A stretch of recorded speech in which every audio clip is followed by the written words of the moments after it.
I'm with Sira Naidu, founder of Disruptor London. Do you just want to give us what Disruptor London does, why you started the company? So Disruptor London, we're a solid, sustainable personal care brand, and we exist to speak to a gap in the market for more sustainable, zero-waste, plastic-free personal care products. It just felt right if we were to really embrace the core pillars of plastic waste, water scarcity, but also overconsumption in the industry.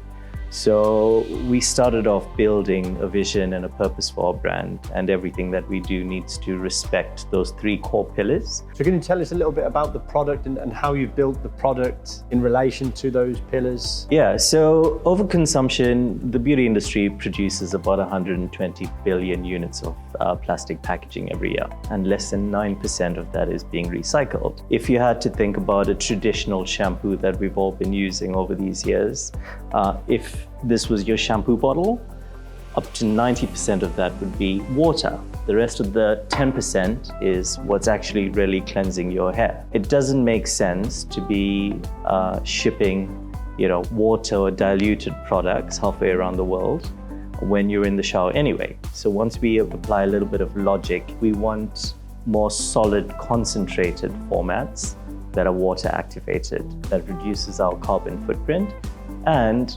eliminates the need for unnecessary plastic packaging. And then the other part of it was to really think about how can these products work harder for us, but in a green way. So we wanted to formulate, which we do in-house. All of our formulations are proprietary. We formulated these products where it washes and conditions your hair, but you could use it to wash your face, your beard. So it's a genderless product because beauty shouldn't be gendered. I'm just wondering, what is Disruptor London's approach to marketplaces, given that the consumption patterns, the buying patterns now of consumers is to go typically to marketplaces? It's about finding alignment with our end customer. We are very clear that we cannot sell our products to everybody, nor do we want to, but it's about finding that right consumer that understands or aligns with our values. Which marketplace are you talking about, just out of interest? Yeah, so there's Circular, that's all about sustainable brands. There's Canopy that launched a little while ago. Once again, it's a house for shopping better. And these are brands or marketplaces that have a very strong value system, and they have a very strong identity, which is attracting the right kind of consumer for us. Retailers, one of their biggest challenges is managing shipping costs. High shipping costs, whether that's in the US or the UK. Does that resonate with you as a brand? Are you struggling with shipping costs, or how do you manage them and how are you looking to keep them down? Absolutely. I think since Brexit, we've all struggled with cross-border shipping, and being a small brand, our focus was very much about solidifying our presence here in the UK market and then looking beyond that into Europe. What has your growth strategy been over the last year or so? Like, what are some of the levers that you've found have been effective for Disruptor London in terms of getting that brand awareness out there, again, as a young brand?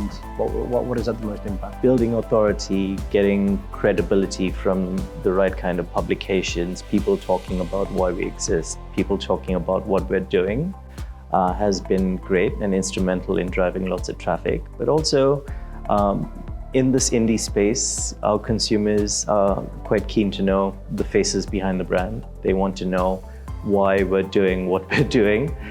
So lots of podcast appearances, getting involved in events is where we find that we're touching the right people in a meaningful way, and it's building our community. The last question, any trends in the cosmetic and beauty space that we should be aware of that retailers might find useful? I'd say something that's pertinent to what we're doing is definitely this whole project of sustainability and what it really means to different brands. There's also going against the narrative of the multi-step routines and going into something that's a little slow, like a slow beauty and quiet beauty.